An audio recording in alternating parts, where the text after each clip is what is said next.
Cromossomo em Foco, construindo uma comunidade engajada com a citogenética. Uma produção Trissomia Livre, novo conceito para aprender citogenética. O assunto deste episódio é controle de qualidade em citogenética. E para isso eu convidei Ana Bandeira. Ela é bióloga, formada no Instituto de Biociências da Universidade de São Paulo, com pós-graduação em Biologia Molecular e Citogenética e com experiência de mercado de trabalho em auditorias internas das normas PALC, ISO 9001-2015 e o CAP. A Ana atualmente, ela é gerente da qualidade analítica e validação de métodos na FIP Medicina Diagnóstica. Cromossomo em Foco.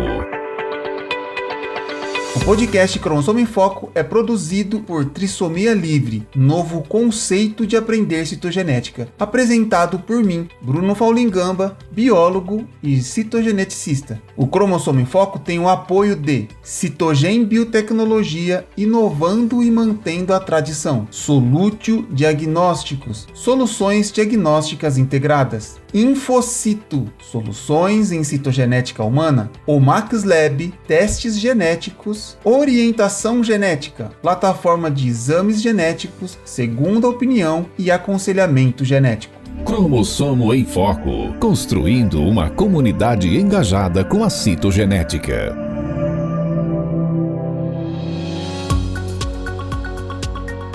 Ana, seja muito bem-vinda no podcast Cromossomo em Foco. Obrigado por você dedicou seu tempo a este momento. E eu gostaria que você começasse falando da sua jornada, né? Como que você encontrou a citogenética, saiu da bancada, foi para uma área mais de gestão, trabalha hoje fazendo a gestão do controle de qualidade, né? A gestão da qualidade da FIP, e compartilhe com a gente essa sua trajetória. E assim, controle de qualidade, o que é, qual a importância dele para um serviço em análises clínicas? Seja muito bem-vinda mais uma vez. Bruno, obrigada pela oportunidade de estar aqui, de falar de um assunto que faz meu coração bater mais feliz dos dois lados, tanto na qualidade quanto da citogenética. E, principalmente, parabéns pela iniciativa. Eu realmente estou muito feliz aqui e participar dessa comunidade que você está criando, essa bandeira que você está levantando. Eu desejo um super sucesso pro canal, pro podcast, e que a gente possa ouvir falar de muitas coisas legais aqui da área. Bom, eu caí na citogenética aí dentro da minha história quase que por acaso. Tive uma trajetória lá dentro da universidade de já trabalhar com biologia molecular. E quando eu fui para o mercado de trabalho, eu tive a oportunidade de começar fazendo estágio na citogenética. Iniciei aí na citogenética de um laboratório de grande porte, que fica em São Paulo, né? E que atua aí no Brasil todo. Foi uma oportunidade incrível, porque o setor de citogenética estava sendo montado naquele momento, inclusive no laboratório, então foi já pegando desde o início. E é um laboratório, justamente por ser grande, ser referência, ser um dos principais laboratórios do país, já começou a estruturar o setor de citogenética baseado na norma CAP, né, no CAP, que é a norma do Colégio Americano de Patologia, que tem grande prestígio na nossa área em medicina laboratorial, acreditando nos laboratórios que têm um alto padrão mesmo de qualidade e de confiança nos seus resultados. Então, como o laboratório já tinha essa acreditação, o setor de citogenética lá dentro já teve que ser iniciado cumprindo todas as normas. Então, logo no início da minha trajetória, ou seja, meu primeiro contato, lembro que foi meu primeiro dia de trabalho dentro do laboratório, a primeira coisa que eu tive contato foi o checklist específico de citogenética do CAP. Então, acho que isso já traçou muito forte a minha trajetória, tanto na citogenética como depois migrando para qualidade analítica, né, controle de qualidade. E, bom, fiquei lá por um tempo, me apaixonei pela citogenética, é um mundo, assim, que é incrível, que eu sempre falei que não tem como você ficar entediado, é sempre uma coisa nova, uma descoberta. Então, para todo mundo que tem esse espírito cientista e curiosidade, trabalhar com citogenética faz despertar esse lado, né? E a gente poder colocar isso em prática todos os dias. E de lá eu depois migrei, né? E passei por um outro laboratório, referência nacional também em qualidade, onde continuei na citogenética, também, além de bancada, fiz todo o processo de bancada, né, do início ao fim, desde a parte técnica, né, colocar em cultura e tudo mais, até a análise, mas também sempre trabalhando com controle de qualidade dentro do setor de citogenética. Depois, em 2014, eu tive a oportunidade de ir para o departamento mesmo de controle de qualidade, e daí a minha trajetória começou a ampliar, e a citogenética ficou ali mais adjacente com as outras demandas de controle de qualidade de um laboratório, né? E aí, o que é o controle de qualidade dentro do laboratório, quando a gente está falando de laboratório de medicina diagnóstica, ou seja, um laboratório que, de fato, oferece um serviço, entrega um laudo, né, tem um produto a ser entregue. A gente não está falando só de pesquisa. O conceito de controle de qualidade, ele clássico, né, ele diz que o controle de qualidade tem que medir os dois principais vieses ou possibilidades de erro de um método, que são os erros de natureza aleatória e os erros sistemáticos.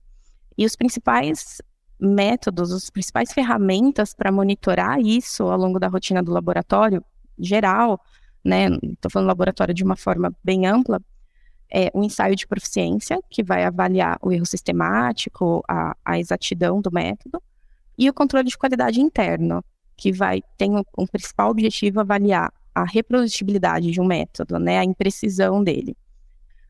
Quando a gente fala de controle de qualidade interno, o conceito clássico dele é de que é um material que você sabe qual é o resultado esperado para ele, e você realiza aquele exame, né? Ou seja, você processa esse material com uma certa frequência na sua rotina para avaliar se o seu sistema analítico reproduz o resultado que você espera. Então, o que tem que ter um controle interno? Ele tem que ser um material o mais próximo possível da matriz da amostra do paciente. Eu tenho que passar com uma frequência compatível com a minha rotina, então normalmente se passa diariamente, às vezes mais, né, às vezes menos. E ele tem que ter um resultado conhecido. Essa é a principal característica, sabe? Eu tenho que saber qual que é o resultado que tem que dar. E o que eu monitoro se eu consigo reproduzir aquele mesmo resultado. Então, isso é o conceito clássico, que quando a gente vai olhar para a citogenética, a gente não tem o controle da citogenética exatamente encaixado nessa definição. E não é exclusivamente na citogenética, tem diversas outras áreas que têm essa característica também. Por isso, existe aí uma interpretação, uma outra classificação do que a gente chama de controle de qualidade alternativo, que são formas da gente fazer o controle de qualidade de uma determinada metodologia, que não é exatamente esse conceito, sabe? Um material com um valor conhecido e que eu passo junto com as minhas amostras e tudo mais. E então eu queria hoje poder falar um pouquinho do que é esse controle de qualidade aí alternativo, quais são as possíveis alternativas e como que a gente usa na citogenética isso. Muito bom. Acho que esse ponto que você comentou no final aí do método alternativo, ele não deixa de ser um controle, né, algo eficiente, mas como a citogenética acho que é tão artesanal e assim é uma análise que tem que ter um resultado. Então, um indivíduo com um cariótipo dentro da normalidade, se é masculino é 46XY, se é feminino é 46XX, mas até chegar nesse ponto a citogenética ela é muito artesanal mesmo, acho que essa é a definição, né, mais usada aí. Mas a gente vai falar um pouquinho sobre isso mais pra frente. Eu quero saber, assim, dentro de controle de qualidade mesmo, né? Voltando no início da nossa conversa, existe uma regulamentação, né? Existe uma documentação a ser seguida, existe algo que deve ser o suporte, né? E aí fala um pouco, principalmente da parte regulatória de todo o processo, né? De uma forma ampla. Esse ponto é muito importante, Bruno. É claro que quando a gente aprende a fazer bancada, qualquer experimento, mesmo dentro de pesquisa, uma das primeiras coisas que a gente aprende é o seu experimento tem que ter um controle. Então, a primeira coisa que a gente aprende é desenhar o que é o controle de um experimento, né? Sempre tem que ter um controle negativo, um controle com resultado sabido, né? Ou seja, um positivo. Mas não é só uma questão de boas práticas, como você colocou, existe uma regulamentação mesmo, né? Quando a gente fala em medicina laboratorial mesmo, como eu falei para você, né? Esses laboratórios que comercializam o laudo de histogenética, né, como um produto, aí a gente tem que obedecer realmente a regulamentação. O que a gente tem no Brasil de regulamentação oficial, né, legislação legal que a gente tem que seguir, é a RDC 302/2005 da Anvisa, que versa sobre o funcionamento do laboratório de análises clínicas. Então, ela vai falar do início ao fim sobre o funcionamento do laboratório, e um dos pontos é o controle de qualidade. E lá, o que é obrigatório todo laboratório tem que ter, no mínimo, ensaio de proficiência, que é o controle de qualidade externo, e o controle de qualidade interno para todos os seus exames, todos os exames que você oferece. Quando não tem um controle de qualidade interno comercial disponível, o laboratório tem que fazer um controle de qualidade alternativo para garantir a reprodutibilidade do seu método. Então, isso é o básico que todo laboratório que tem uma licença da Anvisa tem obrigatoriedade de cumprir e tem que demonstrar quando tem algum tipo de inspeção, né? Quando a gente recebe aí a vigilância para inspecionar as instalações do laboratório. Além disso, a grande maioria dos laboratórios, dos grandes laboratórios, também tem aí um hall de certificações e acreditações, que elas vão desde as mais gerais para o funcionamento do laboratório até certificações que têm realmente requisitos específicos para citogenética. E aí os laboratórios que têm isso também, além da RDC, têm que cumprir todos esses requisitos das normas. Então, por exemplo, a gente tem a ISO, que é uma certificação que muitos laboratórios usam, né, a ISO 9001, que ela vai falar principalmente sobre o atendimento do requisito do cliente, né? Então, ela vai falar do controle de qualidade de uma forma muito ampla. Ela não é uma coisa específica para a citogenética e nem para o laboratório, né? A ISO 9001 é uma ISO que fala sobre gestão da qualidade, que serve para qualquer tipo de empresa, né? Então, controle de qualidade faz parte da entrega do produto que o cliente está pedindo para aquela empresa. Quando a gente entra na área da saúde, nas certificações, as acreditações da área da saúde, aí os requisitos de controle de qualidade começam a ser mais específicos, né? Então, a gente tem o ONA, que é uma acreditação muito conhecida nacionalmente, né, aqui para a gente, que ela já tem algumas especificações e um olhar mais detalhado para o controle de qualidade, mas ainda assim ela é uma norma mais voltada para gestão de processo. Então ela também vai passar no setor de histogenética numa forma muito similar do que nos outros setores do laboratório. Quando a gente fala do PALC e do DIC, né, o DICQ, são acreditações mais específicas ainda, não só da área da saúde, mas para o laboratório de análises clínicas, que tem relação aí tanto com a Sociedade Brasileira de Patologia Clínica e Medicina Laboratorial, quanto com a Sociedade Brasileira de Análises Clínicas, né? Essas duas acreditações, elas já têm requisitos muito mais específicos, direcionados para a área laboratorial, mas não especificamente para a citogenética, né? Quando a gente vai falar do CAP, né, ou do CAP, que aí é o americano, aí esse sim, ele tem um checklist específico para cada subespecialidade do laboratório. Então, o laboratório que tem acreditação do CAP, ele tem que atender os checklists gerais, comuns do laboratório como um todo, e um específico para cada área. Então, a gente tem lá uma lista de requisitos específicos para a citogenética. E por isso é muito mais fácil, às vezes até de fazer essa conexão do que é o controle de qualidade, porque lá é muito claro, ele é específico para a citogenética, ele vai dar os exemplos e vai fazer o requisito, né, vai pedir as evidências da linguagem que a gente está acostumado a tratar dentro da citogenética mesmo, nos números, nos processos que já são habituais dentro do setor de citogenética. E além disso, mesmo para os laboratórios que não têm certificação, acreditação, existem diversas recomendações a serem seguidas, né, que vão nessa linha aí de boas práticas. E aí aqui a gente tem muitos exemplos, acho que eu não vou me alongar demais, senão fica muita coisa, mas tem recomendações tanto nacionais como internacionais. As principais, assim, que eu mais gosto de trabalhar são os guidelines da ACMG, que é a Associação de Citogenética, de Citogenética e Genética Médica dos Estados Unidos. Ela tem um guideline divididinho por metodologia, inclusive, sabe? Vai falar um só de cultura, um só de fish, só de array. É muito bem organizado e é muito reconhecido mundialmente. A gente tem nacionalmente o livro de Citogenética Sem Risco, Biossegurança e Garantia da Qualidade, da doutora Silvia Rugato, que é bem conhecida na área também. E ele vai falar não só do controle de qualidade, mas de gestão da qualidade no laboratório como um todo. São referências aí que quem quiser seguir não vai errar de jeito nenhum. Muito bom. E agora sim, acho que a gente pode entrar no foco até do podcast e falar um pouco da citogenética. E nessa hora eu vou fazer uma pergunta que eu te fiz nos bastidores. Porque a gente estava conversando sobre o que a gente de fato poderia, para o pessoal entender, né? Que de fato a gente poderia conversar, quais os pontos. E eu te fiz uma pergunta e aí você me mandou um áudio que parecia um outro podcast, que você me mandou um áudio de 10 minutos. Aí eu falei assim, nossa, eu vou fazer essa pergunta, porque ela vai poder explicar direitinho lá pro pessoal. Então eu vou fazer praticamente a mesma pergunta, assim.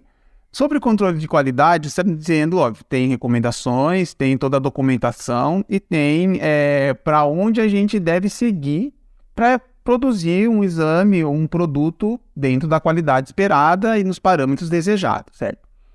Só que quem está na bancada tem conhecimento dessa documentação, mas para quem está na bancada, eu enxergo mais assim, a gente executa algo para evitar o erro e não algo diretamente, assim, eu não sei se eu vou conseguir explicar, mas diretamente a documentação. Então existe um protocolo a ser seguido, mas a gente evita quebra de protocolo, literalmente na bancada. Mas óbvio, a gente está seguindo todo o padrão e processo de qualidade. Então faz um paralelo do que é a qualidade em si e do que a gente consegue fazer e precisa ser feito na bancada pelo analista, pelo técnico em si. E aí a citogenética, ela tem um processo longo e aí fica à vontade para abordar aí todas as duplas checagens necessárias do processo. Poxa, Bruno, olha, pior é que assim, quem me conhece, troca mensagem comigo no WhatsApp, não vai ser surpresa se receber um áudio de 10 minutos.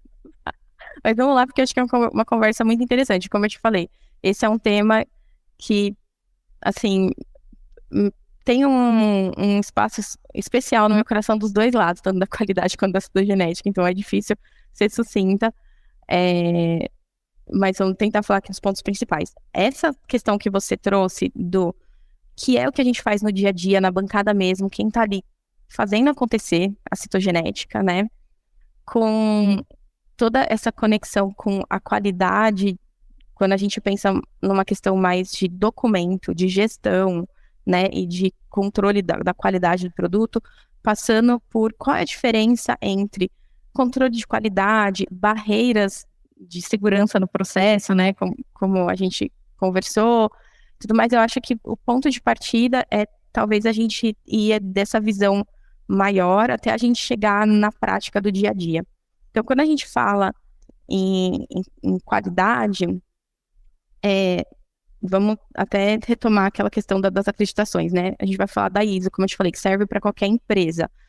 A ISO 9001, que vai falar sobre sistema de gestão da qualidade, ela vai falar isso, como uma empresa deve funcionar para garantir que a entrega de um produto chegue no cliente da forma como o cliente espera, né? Que a gente consiga entregar o valor e o produto que ele requisitou. Então, o sistema de gestão da qualidade, ele tem que permear a empresa como um todo para fazer todo o mecanismo funcionar. E aí, a gente fala de N coisas que tem que estar interligadas, então desde processos compartilhados, mapeamento de processos, gestão de risco, documentação, muitas coisas. Quando a gente começa a entrar na parte operacional da empresa, e vamos falar da nossa empresa, que é o laboratório, aí esses requisitos começam a ficar mais específicos, não dá para ser uma coisa tão ampla assim. E aí a gente começa a falar de garantia da qualidade, que o que é a garantia da qualidade? É quem faz a gestão daquele laboratório ou daquele setor, que a gente está falando aqui da citogenética, por exemplo, tem que descrever, tem que listar, tem que documentar o que é esperado que seja feito no dia a dia para garantir esse produto lá que vai ser entregue. Então, essa pessoa vai desenhar quais devem ser essas barreiras que tem que acontecer lá na prática. Então, isso é a definição da garantia da qualidade daquele produto. Mas executar mesmo, na prática, fazer aquilo no dia a dia, isso é o controle de qualidade. Mas, além de executar, a gente precisa monitorar essas barreiras. Então, quando a gente monitora essas barreiras, normalmente isso é feito através de indicadores. Aí o indicador já faz mais parte da gestão, ele não é o controle de qualidade. O indicador é a gestão, o controle de qualidade é a execução daquela barreira. Porque o controle de qualidade ele é uma barreira de segurança, é uma das possíveis barreiras, né? Uma das formas de barreira. Então, executar aquela barreira é o controle de qualidade. O indicador que é gerado por cada uma dessas barreiras é a gestão. Então, a gestão da qualidade e o controle de qualidade, eles têm uma intersecção grande que, às vezes, a gente tem dificuldade mesmo de estabelecer onde é um, onde é outro, né? Tem uma parte onde tudo se mistura ali. Mas vamos tentar fazer aqui um caminho dentro da citogenética para ir trabalhando um pouco essas questões do que é o controle alternativo, que é a execução dessa barreira, ou seja, a execução do controle de qualidade, e o que é possível de fazer de gestão em cima daquele processo. E colocar aqui alguns exemplos, né? Que aí eu vou fazer uma miscelânea de tudo isso, de todas as recomendações, as acreditações, os exemplos de práticas que eu já vi acontecendo em toda essa trajetória e trocas que eu já tive com muita gente da área, muitas pessoas referência não só nos laboratórios que eu trabalhei. Então, vou aqui caminhar e, por favor, fica à vontade de me fazendo perguntas se eu esqueci alguma coisa no caminho, tá? Mas vamos lá, no comecinho da citogenética, o que precisa fazer no início? Assim, a primeira coisa é praticamente o protocolo padrão para todo mundo. Recebeu a amostra, todo exame de citogenética, ele tem que vir com uma indicação clínica. Essa indicação clínica normalmente vem num questionário que é solicitado, ou ela pode vir, às vezes, no próprio pedido médico. Mas a gente não pode executar o exame de citogenética sem indicação clínica. Por quê? Porque senão a gente pode fazer uma cultura errada, não estimular adequadamente, então a gente pode não entregar o produto que o cliente espera, certo? Vamos dar um exemplo aqui para ficar um pouco mais claro. Vamos supor que um médico fez uma coleta de sangue periférico, mas ele não está querendo pesquisar uma doença constitucional, ele está suspeitando de uma doença oncohematológica, mas que ele quer fazer o cariótipo no sangue periférico e na medula. Se a gente recebe esse sangue periférico num setor de citogenética sem uma hipótese diagnóstica e coloca em cultura como se fosse uma pesquisa constitucional, o que a gente vai fazer? Vai estimular com fita hemaglutinina, né? Vai colocar em cultura, 72 horas, fita hemaglutinina e tudo mais. A gente vai estimular o crescimento de uma população saudável. Então, provavelmente não é a população de células que o médico está procurando. A gente não estimulou adequadamente essas células. Então, o laudo que vai sair no final não é o que o médico precisa. Só que tudo isso pode acontecer de forma incorreta se a gente não executar essa barreira de exigir a hipótese diagnóstica via questionário ou pedido médico no início do processo. Então, ter este procedimento descrito faz parte da garantia da qualidade. Executar isso é a pessoa lá, como você falou, o técnico, o auxiliar, o analista que está recebendo a amostra, fazer a conferência dessas informações e fazer o direcionamento certo para a cultura, isso é realizar o controle de qualidade, isso é uma forma de controle de qualidade. E disso pode ser gerado um indicador, é uma recomendação inclusive do CAP, você ter um indicador de quantos exames são feitos na área sem o pedido médico, sem a indicação clínica, porque isso você vai fazer a gestão do quanto dos exames que você faz podem ter um risco de não ser aquilo que o médico precisa usar. Ou seja, pode ser um risco da gente liberar um resultado que não é útil, né? Não tem uma utilidade clínica. Então, é aí que as coisas vão se conectando. E, pegando esse exemplo, para cada passo, a gente tem processos de conferências, como esse do questionário, como outras conferências que faz nesse momento, das condições da amostra, por exemplo, se tem hemólise, se tem coágulos, se tem lipemia, o volume dela, se é um volume adequado, se não é, se está no anticoagulante certo, né, se veio em heparina, se não veio, enfim. Tudo isso é uma barreira, né? Se há uma barreira, ela é uma forma de controle de qualidade do exame que vai ser entregue lá no final. E isso é o que a gente precisa entender para saber explicar, às vezes, para um inspetor, um auditor que não é da citogenética e vem auditar com essa cabeça do que é o conceito de controle de qualidade em outra especialidade, né? Então, ter esses conceitos daquela etapa que a gente executa na citogenética e o risco que ela causa, ou pode causar no resultado final, faz parte da gente mostrar o controle de qualidade que é feito. Bom, além de conferências, ao longo do processo, tem outras barreiras, como você comentou, né? As duplas análises ou duplicatas, isso é comum em todo o processo da citogenética. E o objetivo dele é olhar para um daqueles conceitos que eu falei lá no início, que é a finalidade do controle de qualidade interno, que é monitorar a reprodutibilidade do método, certo? Então, se a partir do momento que eu coloco em cultura e daí para frente eu faço tudo em duplicata, eu garanto a reprodutibilidade, ou seja, o resultado que eu tenho numa cultura tem que ser similar ao da outra cultura.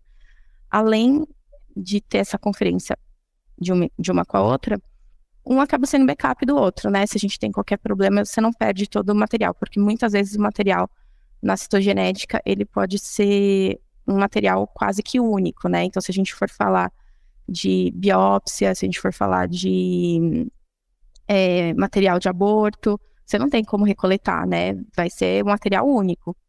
Se perder, se tiver qualquer problema, você não consegue atender o cliente.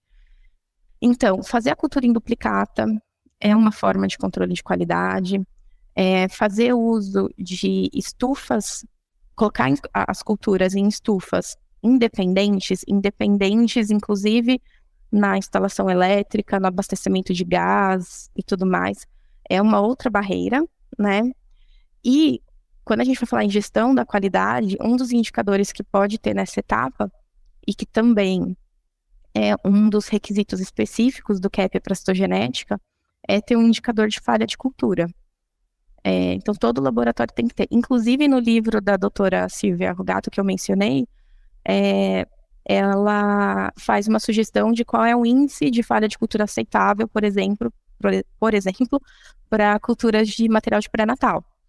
Então, a gente sabe, como você falou, a citogenética é muito manual, né? É muito...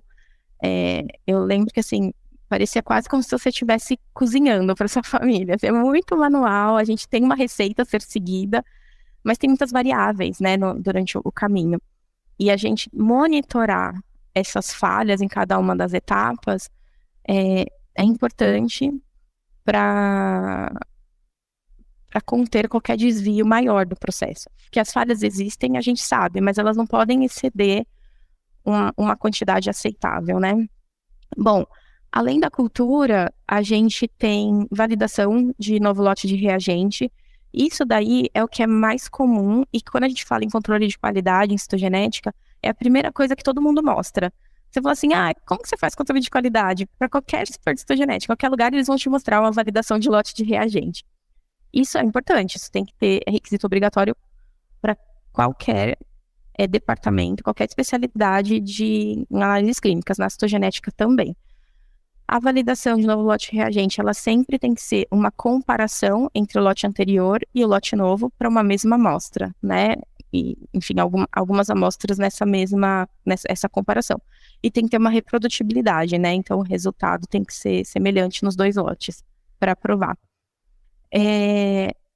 Como eu falei, todas as etapas, o ideal é fazer em duplicata. Então, por exemplo, na etapa de colheita da cultura, sempre que possível, coletar cada uma das culturas de um mesmo paciente em levas separadas, né? A identificação em todo o processo, em todas as etapas, tem que ter o cuidado de ter o duplo fator de identificação. É muito comum, principalmente quando a gente vai falar em cultura de pré-natal, que aí os frascos são pequenos, a gente tem que olhar no microscópio invertido, então você não pode ter uma etiqueta tampando ali no meio. É muito comum a gente ter dificuldade nisso e ter uma tendência a querer colocar só a numeração, sabe, do caso. Mas isso aí é um risco, né, que o laboratório assume se tivesse procedimento. As recomendações todas, não tem nenhuma exceção, é de que tenha dupla identificação de cada paciente em todo o processo, inclusive durante a etapa de cultura. E o que mais se faz é colocar o número e as iniciais do paciente, né, para conferência. E fazer isso em tudo. Então, não é só frasco de cultura, mas em lâmina, folhas de trabalho, sistemas e tudo mais. A dupla análise na etapa da análise mesmo, né, da cariotipagem, isso também eu acho que é padrão, todo laboratório faz. O intuito é esse mesmo, é ter a reprodutibilidade, né? Então, cada analista tem que chegar no mesmo resultado, não pode ter uma discrepância. E quando a gente fala de gestão da qualidade, essa etapa, um dos indicadores mais importantes é um indicador de discordância, ter um índice de discordância, em que se monitore a frequência dessa discordância entre 2 analistas e que a gestão possa tratar e fazer alguma ação para minimizar e trazer isso para a menor taxa possível, né? Além de outras coisas que são aceitáveis em literatura também, como fazer comparativos entre os analistas. Então, por exemplo, pegar um caso e pegar um conjunto de metáforas de um mesmo caso e circular entre todos os analistas o mesmo caso e você comparar, ver se todo mundo chegou ao mesmo resultado final. Isso, cada laboratório usa um nome diferente, né? Mas pode ser um comparativo, uma harmonização, enfim. O objetivo é ver se todo mundo chega no mesmo resultado. E todas essas práticas, ou seja, a execução de tudo isso, a gente tem um indicador ou não no final, é o controle de qualidade na citogenética. Então, percebe que por trás delas, o conceito é o mesmo, é a gente ver a reprodutibilidade do método, né? Assim, eu fiquei ouvindo e conforme você foi falando, eu fui me imaginando dentro do processo, né? E aí eu tenho, assim, acho que é legal fazer duas considerações. Uma é para você que está num laboratório dentro das normas, você ouvindo essa fala, a Ana traz os porquês que as coisas estão acontecendo tão bem como são. Se você está num laboratório dentro das normas, se você está num laboratório que está num processo de regulamentação, que está num processo de organização da casa, você ouvindo a Ana falar, você vai começar a entender o porquê que a coisa tem que ser organizada. Então, acho assim, ficou muito legal, você trouxe exemplos, assim, bem bacanas e assim, tá super legal. Aí, eu vou fazer um furo de pauta. Aí você me responde se você estiver tranquila. O que acontece? Quando a gente faz as coisas com um motivo, muda o nosso propósito, né? E quando a gente faz as coisas sabendo por que está fazendo, muda totalmente a nossa motivação. Porque você, poxa vida, é isso e é... Então, assim, você que passou pela bancada, que hoje tem essa visão, toda essa experiência de gestão da qualidade, o que você pode pontuar desse paralelo que eu estou falando, né? O quanto é importante saber o que faz, para onde que vai, que tá tudo certo.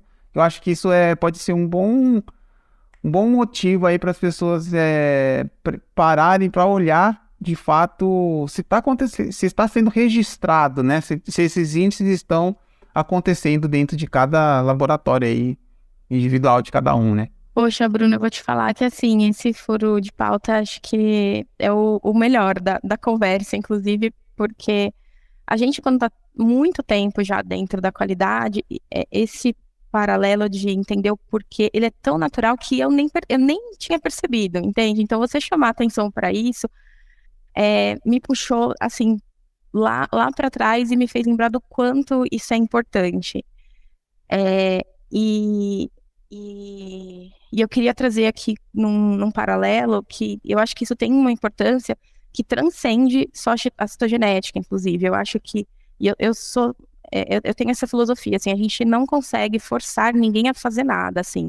Nem a minha filha de 3 anos eu consigo forçar, entende? A gente só convence as pessoas a fazer. E não tem nada que convença uma pessoa a fazer alguma coisa que não seja o entendimento. Então, quando a gente fala de cada uma dessas coisas aqui, porque assim, todo laboratório, tem uma pressão por prazo, por a gente fazer as coisas, e a gente tem sempre que fazer muitas coisas. Então, quando você chega para alguém e fala assim, olha, você tem que fazer assim, tem que tirar as duas culturas em levas separadas, e às vezes tem um pouquinho, você quer juntar tudo numa só e terminar rápido.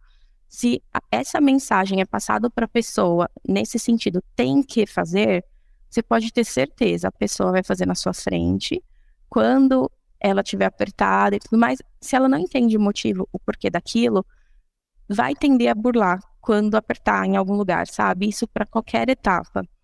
E é aí que os riscos são assumidos, é aí que os problemas podem acontecer em uma probabilidade maior.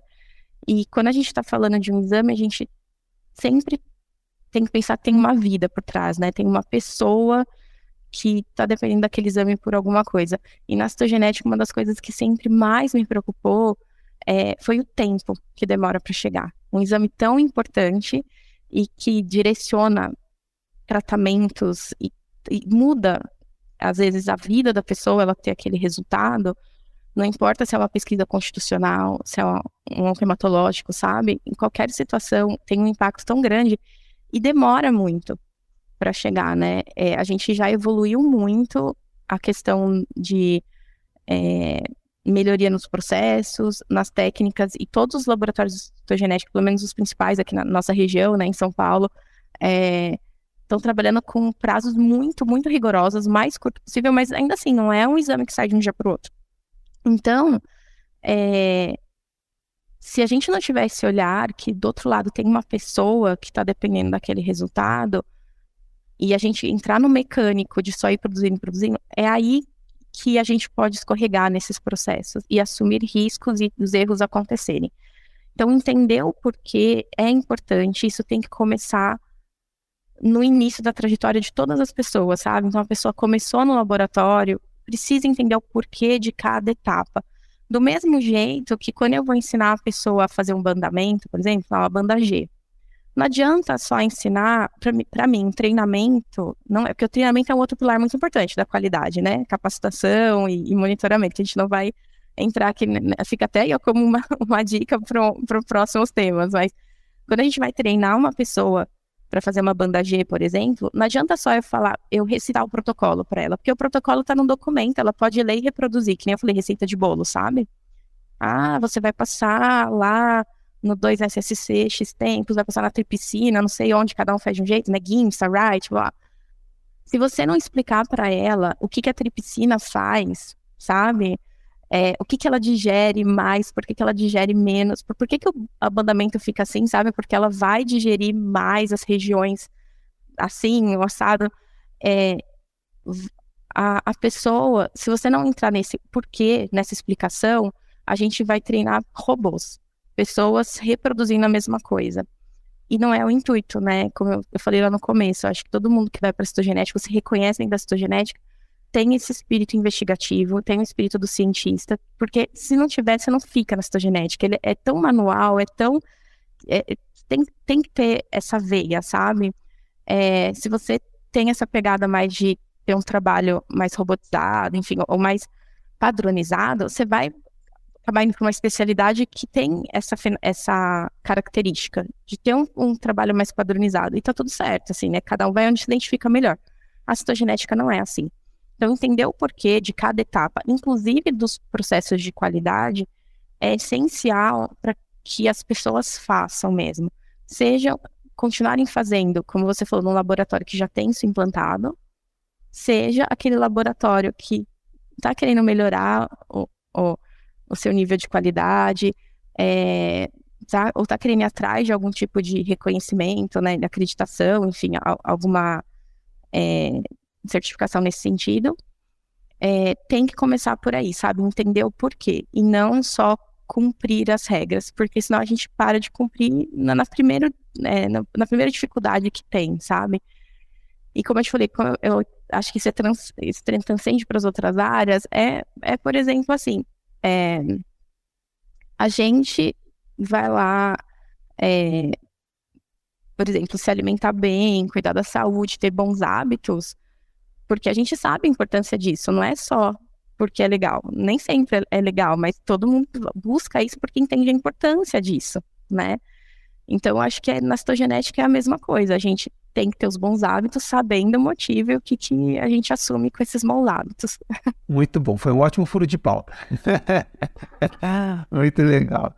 Ana, antes da gente finalizar, eu acho que eu preciso passar a palavra para você num contexto de... São muitas coisas, né? O controle de qualidade ele é muito amplo. Você mesmo já deixou aí 2 dicas de próximos assuntos, de próximos temas para a gente conversar. Mas eu acho que você finalizar com alguma coisa tão relevante e importante do que a gente estava conversando, que não deu tempo de falar, deixar algo aí de diferente e de importante, eu acho que faz todo sentido antes da gente finalizar o nosso bate-papo aqui. Então, aí é contigo agora. Legal, Bruno. Como você falou, assim, é muito grande, né, o tema de qualidade em citogenética. Fica difícil colher tudo, assim, numa conversa rápida, e eu espero que, mesmo de formas gerais, o ponto principal é que a gente tenha conseguido trabalhar, e principalmente, eu acho que conseguir deixar aí diversas referências. Então, para quem estiver nessa busca de ir além, vai, porque é uma jornada muito legal mesmo se aprofundar, né, nessas questões de qualidade na citogenética. E não deu tempo de falar de outras coisas que são muito legais, e acho que a gente focou bastante no cariótipo, porque é o carro-chefe da citogenética, né, assim, é o gold standard, é onde a gente... arroz com feijão é que todo mundo vai fazer por aí, mas a citogenética não é só isso, né? Então tem FISH, tem ORA, e essas outras metodologias têm outros mecanismos de controle de qualidade embutido, né? Outros parâmetros diferentes da citogenética, e que também seriam legais de explorar, né? De entender o que é o controle de qualidade. Tanto no FISH quanto no CGHRA, por exemplo, tem um outro conceito de controle de qualidade embutido no experimento que no cariótipo não tem.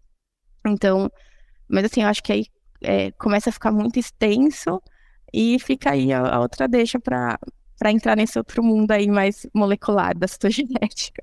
Não, tá ótimo, mas valeu a lembrança, né, de que a citogenética não é só o bandeamento, não é só esses exemplos que você trouxe, até porque outros métodos são baseados mais em biologia molecular e que nem precisa fazer cultura, por exemplo, é um outro método, uma outra forma de obtenção do material. Mas é isso, Ana, eu agradeço muito a sua presença, assim, o seu tempo. Eu sei que tudo é muito corrido para todo mundo, e você fez uma pausa, trocou muita mensagem comigo para alinhar tudo isso. Eu estou extremamente feliz, né, realizado com a nossa conversa. Acho que eu falo isso no final de todo o episódio de podcast, porque assim, eu tô adorando fazer isso que eu inventei de fazer, sabe? Tô aprendendo muito. Então, foi o que eu falei, você começou a falar e eu comecei a me ver lá. Eu me vi onde eu estou hoje, eu me vi em lugares anteriores e eram realidades diferentes, né? Mas o propósito, o motivo é o mesmo. Então, assim, eu acho que foi muito legal, né? Um tema extremamente pertinente, você com uma clareza de fala, conhecedora dos motivos e da causa. Então, assim, obrigado mais uma vez, e é isso. Hoje eu queria finalizar também com agradecimento, de novo, né? No começo, no final, porque... E eu queria te parabenizar de novo pela iniciativa. Eu realmente, assim, enxergo isso como uma iniciativa revolucionária na nossa área, sabe? A citogenética tem esse viés de ser mais tradicional, né? Então, ter você aí levantando essa bandeira e produzindo esse podcast e levando esse assunto para chegar para mais pessoas, eu só tenho a agradecer mesmo pela oportunidade de estar aqui e te desejar, assim, muito sucesso. Parabéns mesmo, foi ótima essa conversa, adorei. Olha, bom, não preciso nem falar, eu falo bastante por mim, eu ia ficar aqui mais tempo falando, então sucesso mesmo nessa jornada, Bruno, espero que você encontre muitas pessoas, tem muita gente muito boa, muito legal nesse caminho, para continuar construindo esse ecossistema aqui de informações na citogenética. Sucesso aí, boa sorte, o que precisar, eu tô aqui. E é isso, obrigada mesmo pela oportunidade, espero que as pessoas que ouçam gostem também do assunto. Eu conversei com Ana Bandeira, ela é bióloga e o assunto foi controle de qualidade na citogenética. E para vocês que estão nos ouvindo, gente, eu deixo aqui o convite para ouvir os próximos episódios e acessarem o @trissomialivre, que é um Instagram dedicado à citogenética que eu faço parte, que eu sou o criador. E lá vocês vão encontrar tanto informações de citogenética como informações do podcast Cromossomo em Foco, porque lá no Trissomia Livre a gente fala oficialmente em nome deste podcast. Cromossomo em Foco. O podcast Cromossomo em Foco é uma forma auditiva de informar, engajar e envolver pessoas através dos conteúdos relevantes sobre citogenética, permitindo o relacionamento direto com o público e potencializando oportunidades, aumentando o network e estreitando um relacionamento entre ensino, pesquisa e serviço. Nós acreditamos que o podcast Cromossomo em Foco é uma maneira clara e objetiva de comunicação, destacando-se sob demanda, ou seja, quando você apertar o play. Cromossomo em Foco. O podcast Cromossomo em Foco é produzido por Trissomia Livre, novo conceito de aprender citogenética, apresentado por mim, Bruno Faulingamba, biólogo e citogeneticista. O Cromossomo em Foco tem o apoio de Citogen Biotecnologia, inovando e mantendo a tradição. Solútil Diagnósticos, soluções diagnósticas integradas. Infocito, soluções em citogenética humana. O Max Lab, testes genéticos. Orientação genética, plataforma de exames genéticos, segunda opinião e aconselhamento genético. O Cromossomo em Foco pretende construir uma comunidade engajada com a citogenética. Até mais, aquele abraço. Cromossomo em Foco, construindo uma comunidade engajada com a citogenética.